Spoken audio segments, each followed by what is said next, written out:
We are live. Let's get ready to podcast. Fire it up.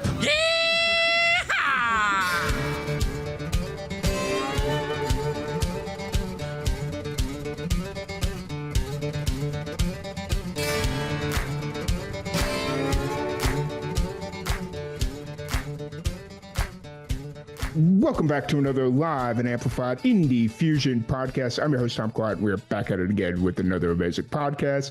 Today, we have a very special guest joining us. We have Ashley Westcott. How's it going today? Hi, I'm good. How are you? I'm doing pretty good. It's January in Texas, and the fact that we're not freezing cold right now, I'll take that as a win. So, Same. It's January in Arizona, and well, it's pretty cold, but we're not freezing yet. Fair. And so, are you born and raised in Arizona, or? Yep, born and raised in a small town called Taylor, Arizona, where I moved away from because you have to get out of your small town. That's just part of life. And then you circle back, and I'm like, actually, it wasn't so bad after all. Fair. I haven't gotten back to the circling back part yet. I left in 2009. Haven't been back. So. Well, that's okay. That's Fair. all right. Yeah. So first off, I want to congratulate you on your new single. I was watching the music video for it on YouTube because that just kind of happened to pop up because I followed you on YouTube when we started talking a few days ago. And congratulations on the new single. Thank you so much. I love the video because I just kind of put the word out. Hey, if you have a cowboy, or they don't have to be a cowboy, but a man that you know is a really good man that you want to recognize and just say, I love you too. Send me your pictures, send me your videos. And so that's what the video is, of just these good guys who need to be recognized. I wish I could recognize everyone, but at the time. Very fair. It was, I was a little thrown off at the beginning because I wasn't quite sure what to expect. And then I started putting two and two together of what the song was about and what was going on. And I was like, oh, this is a really cool music video, really unique idea. And, I think we look at music videos and they've got to be these big-ish productions with like cinematic scenes and music scene and like all these things. And the way you kind of pulled it off is like it was like a nice little chef's kiss. Oh, thank you. I appreciate it. I feel like nowadays men kind of are in between a rock and a hard spot, like they want to be kind and they want to hold the doors open for people, for women, but then sometimes they do and they get yelled at. And so it's like scared them off a little bit. And I'm just here to speak for you guys and say, we love that. I do, at least. There's still women out here that appreciate that. And, I'm pro man, I'm pro woman, I'm pro family. And yeah. That's amazing. So with Cowboy's Heart, how long has that song kind of been in the works? My husband actually came up with the idea. He brought it to me, I'd say 4 months ago. And was like, I have this song idea. And he has really, really good ideas. So I always take his ideas and then we work on it and tweak things, and I'll make it into a song and put a melody to it, and bada bing, bada boom.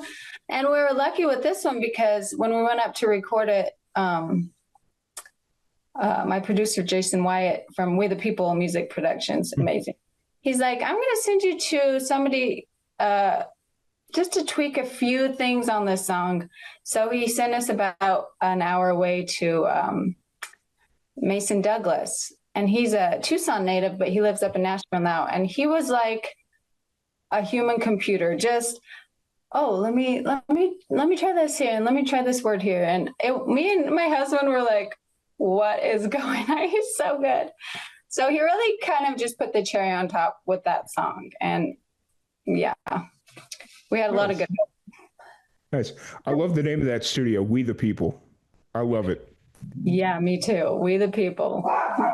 So simple, and that's all it needed to be. Um, and so, are you recording in air? Like when you sit down to record, do you record in Arizona, or will you go out to like Nashville or something now? I go to Nashville now. With the connection. Sorry, that's my dog. Oh, My you're son. good. My son's getting up. I feel like I've made such great connections there. I would go to Nashville again and record with them in a second. In a Yeah. second. They were so good and so kind. They are the best in the biz, and they treated me as if I was the best in the biz. Mm. I'm like a no name, unknown artist. And they brought me in. I worked with the greats, like Alison Krause's guitar player, Mm-hmm. James Mitchell played on it, Noah Kahn's banjo player, um, Carl Miner, he played on it, and I was in shock and in love. And yes, I would do it again in a heartbeat up there. Nice. That's really cool. You know, you're not a no-name artist. You're a Nashville recording artist now. That's right. That I used to cringe when people would told me that, and I was like, no, it takes effort and like guts to actually get out and go to Nashville and record music. Like it's not like it's not as hard as people think it is, but it still takes like you got to have something to do it. So Exactly. And people think it is hard. I thought for years, I'm not good enough to do that. I could never do that. But I can. And so yeah, can everybody. It just takes a little bit of grit and hard work, just like you said. And knowing Jason Hamer, the songwriter that I work with a lot, he opened a lot of doors, and he's so kind, and he would do it for other people too. yeah, 100%, So 100%. So when did you get bit by the music bug? When did you kind of find out that this was something that you needed to be doing? I've been playing or around music. I know a lot of people start young. Mm-hmm. I didn't actually pick up guitar until after my divorce. I was married twice. The first time I was married, I got divorced. And so to kind of cope with things, I picked up a guitar and taught myself how to play. And I went to my dad because he was in a band for 40 years. And I'm like, hey, can you kind of teach me and help me do this? And he taught me a few tricks, and then it just took off from there. And I just kept writing songs. And then we started our family band. And then I got in a folk band and a band in Tucson, and I have my own band. And it's just, yeah, a lot of hard work, a lot of hard work. Nice, nice. And now you brought up Tucson a couple times. You're like right in between like Phoenix and Tucson, but you're a little bit closer to Phoenix, right? Is that where Taylor is? Yeah, we are in the White Mountains, so kind of Okay. by Show, Payson area. Okay. Gotcha. I've only been out to Arizona a handful of times, and it's usually driving through Phoenix and Tucson to get back east. So, yeah. Yeah. Um, and so you mentioned that you've been through a lot of project or like different projects, different bands. How did you kind of get to where you're at now, focusing on you, yourself, Ashley Westcott, whether it's if you consider yourself like a solo act or a band, like, yeah, how did you kind of find yourself here? So up in the White Mountains, um, I don't know. I do have a band here, but I think I consider myself more of a solo when I record, Mm-hmm. just because of the songwriting aspect of it. We haven't really written a song yet as a band, but we want to. And when that happens, I would love for all of us to go up there and record. And I feel like it'll happen someday. Mm-hmm. I do have a lot of more time than my other bandmates. They have day jobs, and I do music for a living, like Yeah. constantly. That's what I do. And I'm so lucky to have a husband that works hard to allow me to do that. If I didn't Mhm. have him, like I would have to get a day job to support, my music. Mhm. But I've been so lucky to be able to work on my music full time, which has allowed me to just myself go and record. 100%. It's always like that tough decision to make of, well, I could go get a day job and we'd be just a little bit more financially stable. We wouldn't have to worry about if something comes up or whatever. But then would you really be happy? But the fact that you're kind of diving in and trying to set up like the long term play of, okay, right now this is a little bit more draining, but in 5 years, who knows? Like, could be at the Yeah, Opry doing that, just kind of act like making good, really good money. Not that you're not making good money now, but yeah, like, I know what you mean. yeah, yeah, yeah. I always have to Yeah, be careful when I say that because it's like, well, I don't want to insult them thinking that they don't make any money, but it's we're like, just middle class. Like we're not rich, yeah, We're just getting by like everyone else. right, right, right. It's hard out there. Um, so where are you kind of at creatively right now? Obviously, Cowboy's Heart just dropped. Um, but are you already looking at the next release? Are you already looking at, next song? Like, where are you kind of at creatively right now?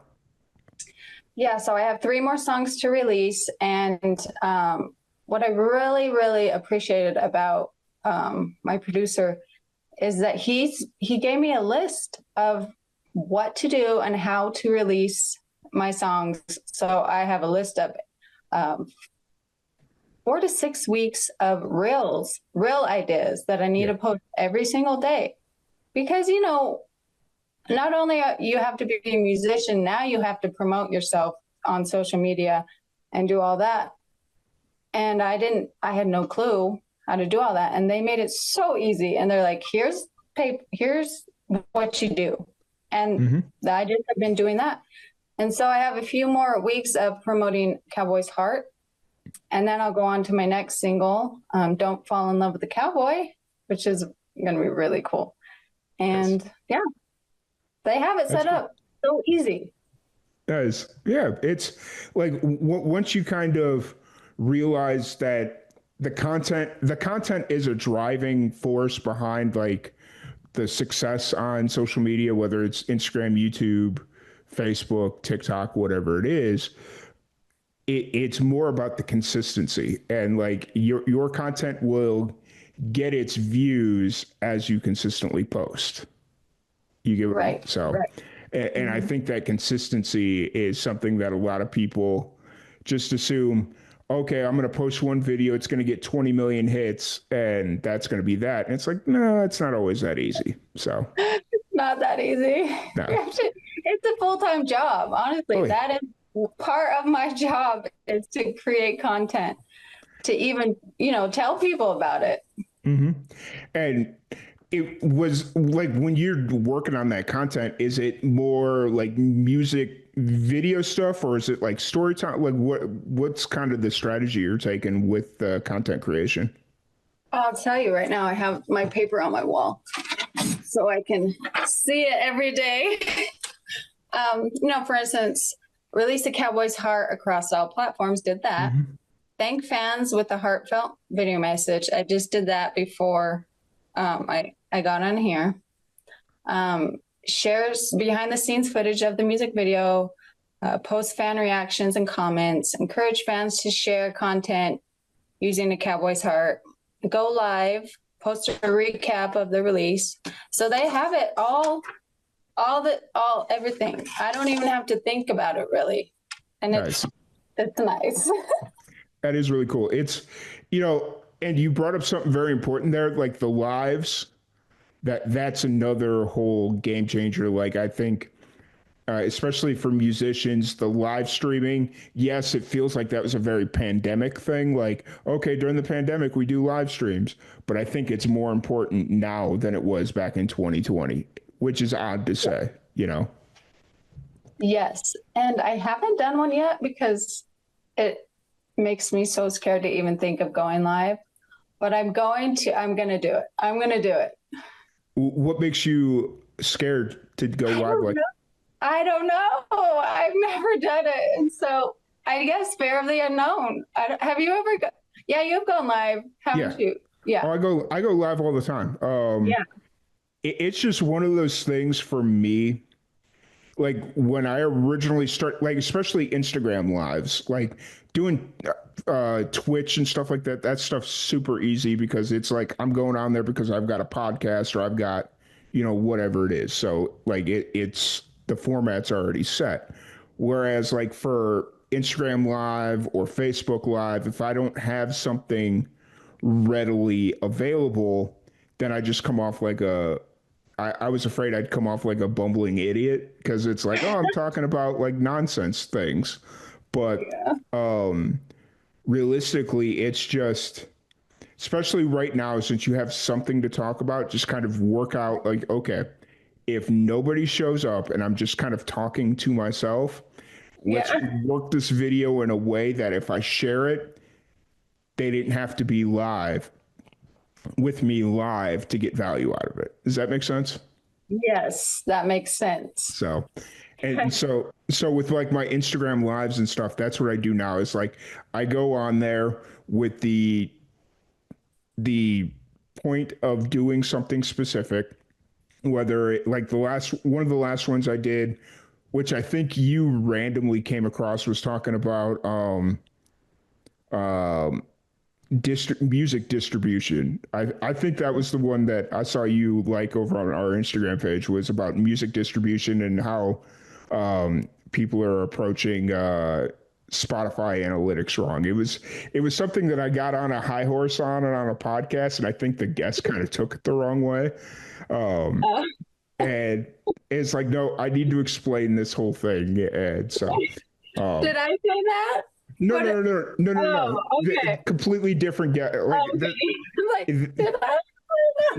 no, no. This was like an interview I did like 3 or 4 months ago, and I saw Oh, it pop up into my memories, and I'm like, oh, I probably need to explain that because I have not talked to this person since we've had him on, which that's not oh. normal. Usually, I'm pretty good about staying in contact with people, and I was like, I think they hate me, so they just don't want to talk to me anymore. Oh no. So. No. But no, so as far as going live, like I think you'll kind of get over that fear as you just kind of like plan out what you're going to say, and it's like even if nobody shows up and nobody's interacting with like the video or whatever, Yeah. you're putting out something and you're kind of getting that repetition of going live. And it's so weird too, because I love performing live. I perform live every week. That's what Mm-hmm. my job. But going live on social media scares me so bad. But I gotta get over it. I don't know. Right, right, You're right. right. You're right. Well, like I mean, the way you kind of got to approach it. Also, another way to approach it is like back when you were first starting to play music and you were playing those bar gigs in front of nobody. That's kind of the mindset that you have to put yourself in front of. That's a great idea. I didn't think about it like that. Yeah, Huh. I love it. Well, when I do go live, I'm gonna tag you in it. cool. I'm down. Like I try my best. Like there's some nights where nobody goes live, and so that it's just like one person will jump on at an odd time, and it's like okay, I can go. And then like there are other nights where 12 or 13 people go live, and it's like I can't jump in all these, so you know. Yeah. Yeah. Um, so no, that's really cool. You'd mentioned that you. How often are you playing out live right now? Well, it is the slow season, so I probably have once a week I'll have a gig. Mm, Um, we've been doing lots of songwriting shows during the winter with mm, my buddy Brent Rasmussen, who's a fantastic songwriter. nice. And I keep telling him, go to We the People Music Production. You have got to get your songs recorded. So that's what we've been doing during the winter is songwriting stuff. And I go next weekend to Tucson. Um, and sing down there at Catalina Brewing Company. We did a live podcast at Catalina. Yeah, I think so. Should I live it? I'm going to. I'm going to say my buddy, he's encouraged me to do this live stuff. I'm going to do it. Right? No, we did a live podcast there. Oh, you did. Yeah, I was reaching out to my buddy PJ, and I was like, "Hey man, yeah, PJ," and I was like, "Hey man, we've had this idea for a live podcast. We've got a couple of them in the bag, but we're kind of looking for a fresh audience that doesn't really know who we are, just to kind of see how it really goes." It's like, "Yeah, I'll get you in contact with Catalina," and I'm like, "Okay." And it was the Saturday after Thanksgiving, and me and my buddy drove out there. It No went way. really well. So, yeah. That's awesome. Oh my gosh. So, PJ, I haven't met him in person yet, but he's been so nice and supportive. I can't wait to meet him. Right. I actually have not met him yet because when we went out there, so I'm in Central Texas and he was up in near Dallas I'm guessing he was there for family or whatever for Thanksgiving. And it was just kind of funny because we like literally swapped places. So. Oh, shoot. That is funny. Oh my gosh. I love that. Yeah. But well, you need to come down then next Sunday. We can all do something. I'll do my best. It's a little bit of a hike, but I'll do my best. So, no, but you just gave me the idea of we've been trying to figure out different places to go and when to go, and it feels like almost Arizona is a good place to go in January, February, because you'd mentioned that's kind of the slow season in Arizona. Yeah, well, it's not in Phoenix. It's the big season because it's finally cooled down. People want to actually go and listen to live music. But up where I live, it's slow because it's really cold. Okay, fair enough. It depends on where. Fair enough.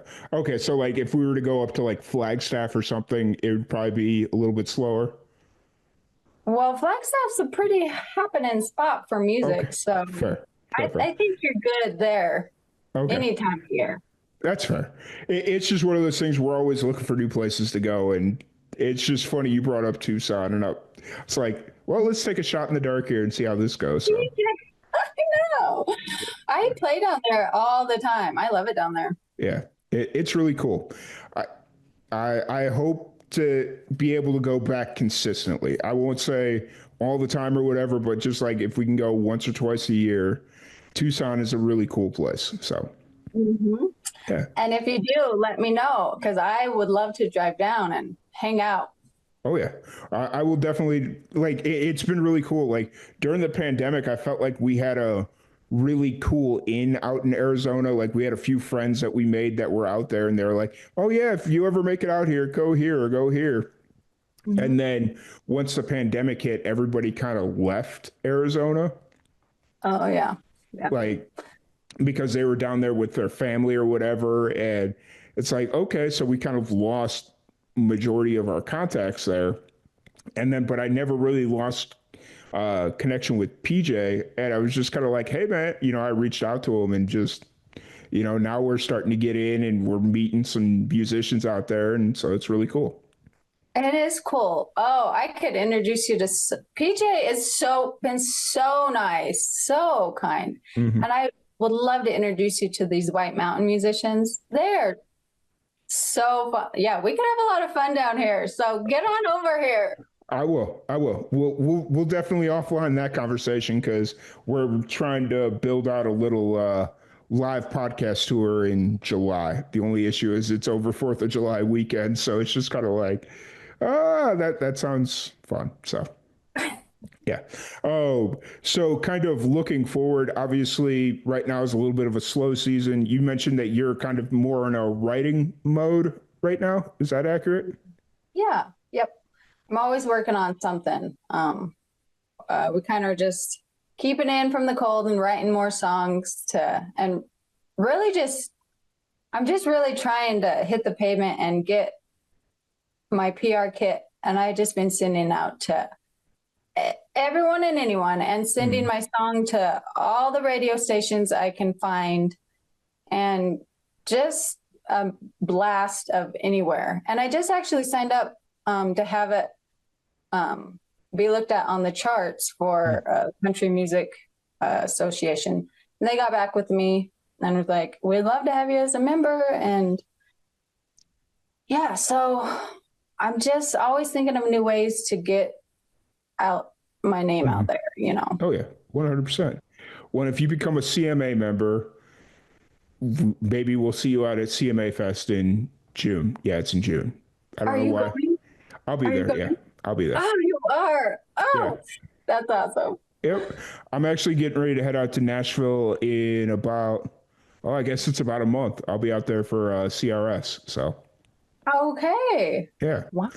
it I stay busy. Like that's the way I like it. And yes, this isn't 100% my full-time thing, but I stay busy. We'll put That's it that good. way. So That's good. yeah. So kind of outside of music, what do you like to do to get away from everything, or is music kind of your away from everything? Well, it's kind of shifted in through the years. So I Mhm. grew up, you know, on a farm, and then we were ranchers for a long time. So I used to just go out and ride to kind of get away from everything. Mhm. But the more kids that me and my husband had, you know, the less we could ranch because ranching doesn't pay anything. It's terrible wages. And so well, he had to get a real job, sadly. But he's so I like to ride. I also always have played softball and sports. I almost went Nice. to college for softball, but didn't. I decided to get married. Um, and so I would say softball and writing, but definitely music is my outlet right now. Nice. It's like my main focus, and I love it. It Nice. relaxes me. Fair, fair, fair. Now, will you still get out and play like softball in like a women's league or a rec league? I don't know what it would be Yeah, called at this point, but I'm guessing like the a rec old league. person league, yeah. Old man softball, yes, Yeah. love it.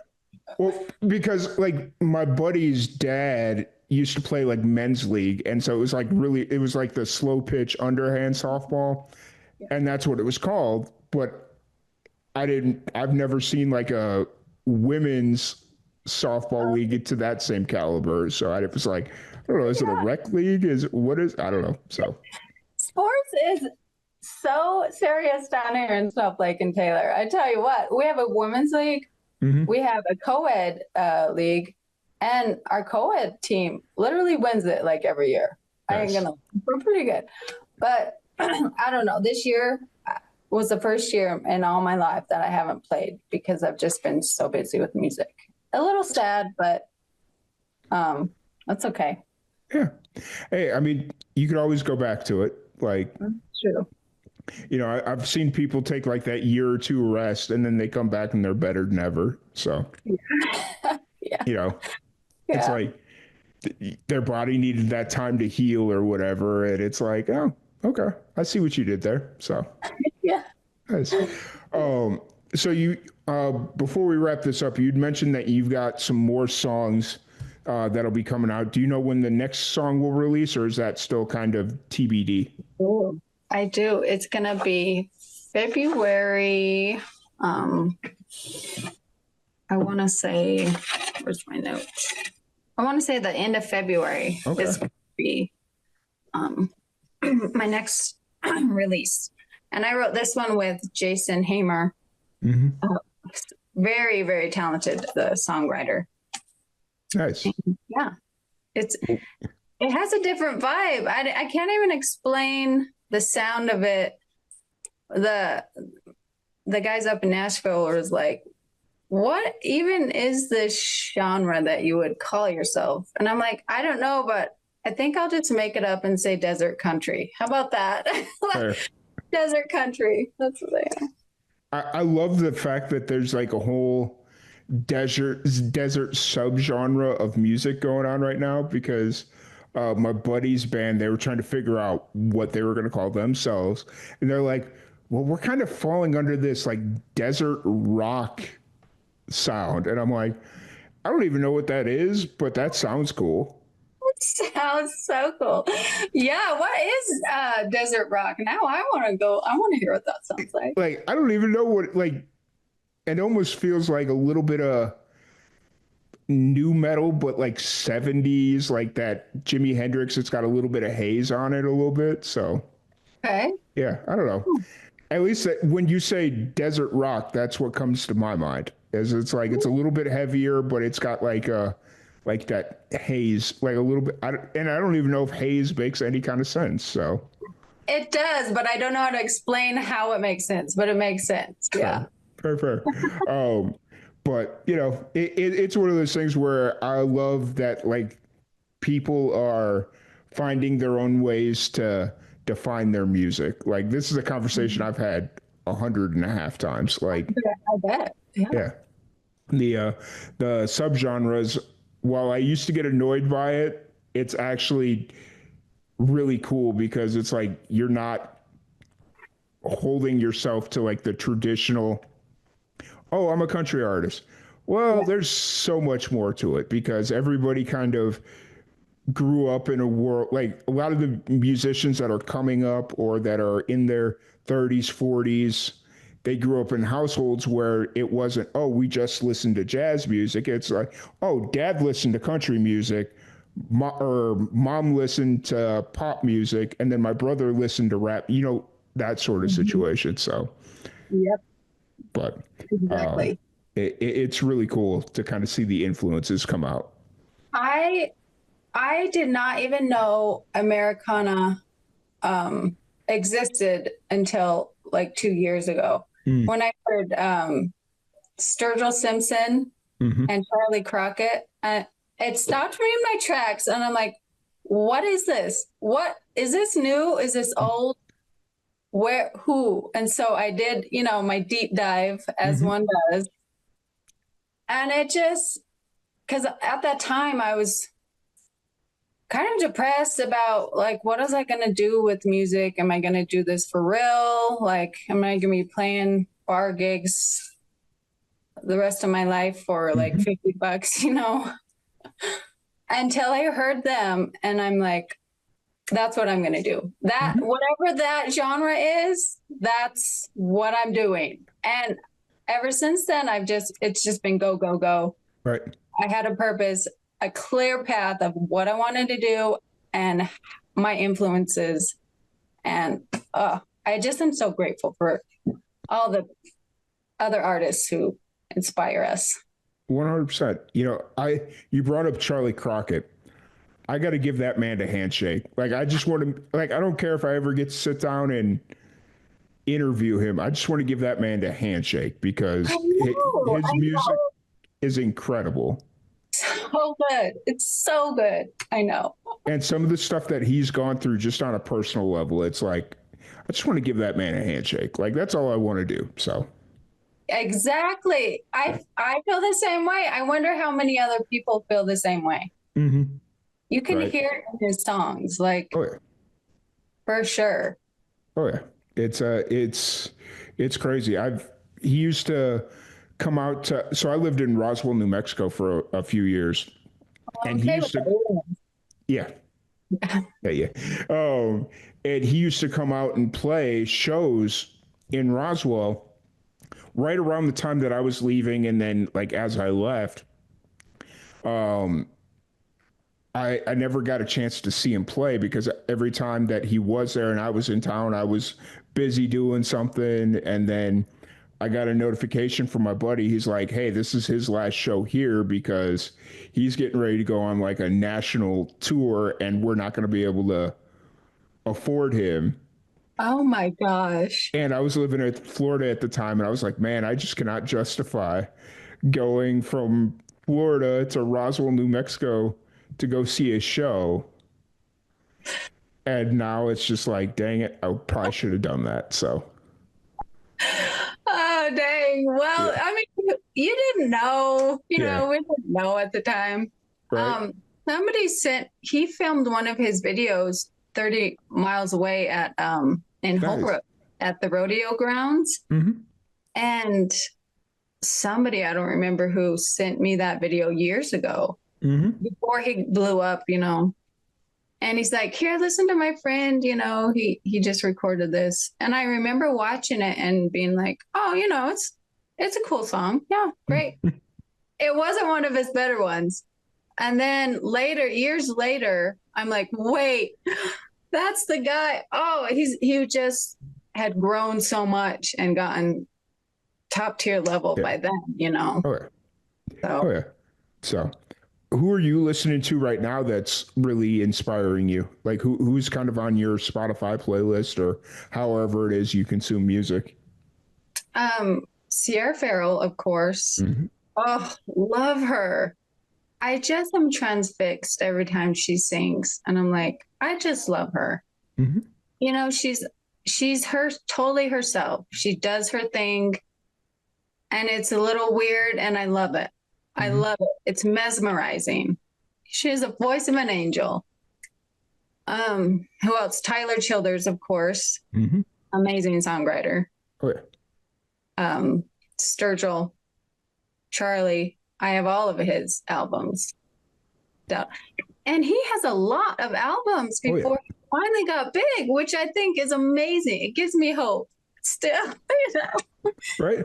Well, and it's one of those things where I think for the success to come, you have, like you were talking about, you were worried that you're going to be playing those bar gigs for the rest of your life at $50 a pop. I think for like the real success to come, you have to be okay if that's the outcome of your music. Like, Right. Right. and I think for Charlie, I think that's kind of where he was at. He was just like, I'm going to keep putting music out. I don't care if 6 people or 6,000 people hear it. Exactly. And So, that changed my mindset completely. Because I've been hitting the ground for 10, mm, 12 years playing those gigs. And just to know how much he's worked and where he started and how many albums he's put out, I'm like, okay, he's worked really, really hard for years. yeah, And so I can't give up yet. I got to keep going. right. You really do. You've got such a raw talent for it. Like just kind of listening to the stuff you currently have up on Spotify under Ashley Westcott, just kind of listening to that stuff. And I just feel the passion and I like just keep going. That's all I'm gonna say. So Thank you. That means a lot. That means a lot. and especially because you'd mentioned you do go out to Nashville every once in a while, right? I think you mentioned that. Just if I'm recording, Okay. I'll go up there. Yeah. Gotcha. I think that's going to be the difference maker for you. Like going out to Nashville and then just kind of touring around Arizona and just kind of as you can spreading your wings and playing outside. Like Yeah. ain't nothing going to stop you. And a really good piece of advice, my first producer, Robert Jason, Hmm. oh, he gave me really good advice. I said, me and my husband are thinking about moving to Nashville to pursue my dream, like to do Hmm. this for real. And he's like, don't do that. Like, not saying that you're not bad, but you are good. But there's so many musicians in Nashville.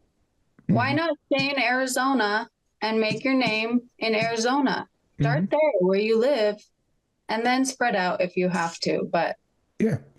Well, you see, the thing that I've realized about Nashville, like I love Nashville, don't get me wrong, so I'm not going to say anything negative about Nashville, but to me, I get the most reactions or I get the most like I don't even want to say praise, but like everybody knows that okay, Tom live and amplified, they are in Nashville so infrequently that when they're here, we have to stop what we're doing to go be on the podcast or go do whatever he's doing. yeah, And so that demand, because it's like, okay, Tom, he spends 8 days a year in Nashville, like we got to try and get 20 minutes of those 8 days, you know? Yeah. Mhm. And so, like, I think even for a musician, that makes more sense because it's like you've got your home base in Arizona. And when you go to Nashville, if you play a Mhm. writer's round or whatever, it's like, oh, I don't live anywhere near Arizona. I got to go see Ashley play because Yeah. I may not see her for a few more months or a year or, you know, like whatever it is. So, Mhm. yeah. Yeah. That's true. Yep.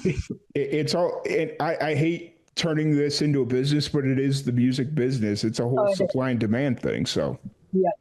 Yeah. And I'm trying to learn the business. I've learned a lot mhm. because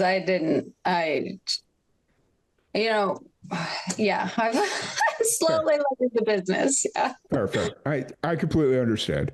But I don't want to keep you here too much longer. I really appreciate the conversation and just kind of going places I didn't think we would actually go. Like it's been really cool. Um, if anybody wants to check out your music, your social, your shows, any of that fun stuff, where's the best place to find you?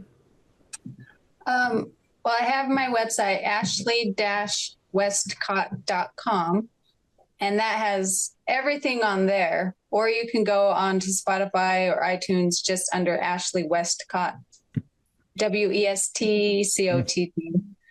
And, Facebook, Ashley Westcott Music, Instagram, Ashley Westcott Music as well. Awesome. Awesome.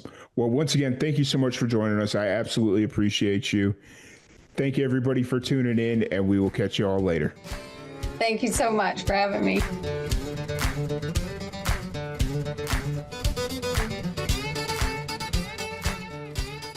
Thank you so much for joining us on today's episode of Live and Amplified's Indie Fusion podcast. If you'd like to support anything Live and Amplified does, please follow us on all of our social media platforms at Live, the letter N, Amplified. You can find us on Facebook, Twitter, Twitch, Instagram, YouTube, Threads, any of them, all of them, at Live, the letter N, Amplified. And if you would like to buy any official Live and Amplified merch, you can do so at our merch shop, link in the description below. Once again, thank you all. Have a great day.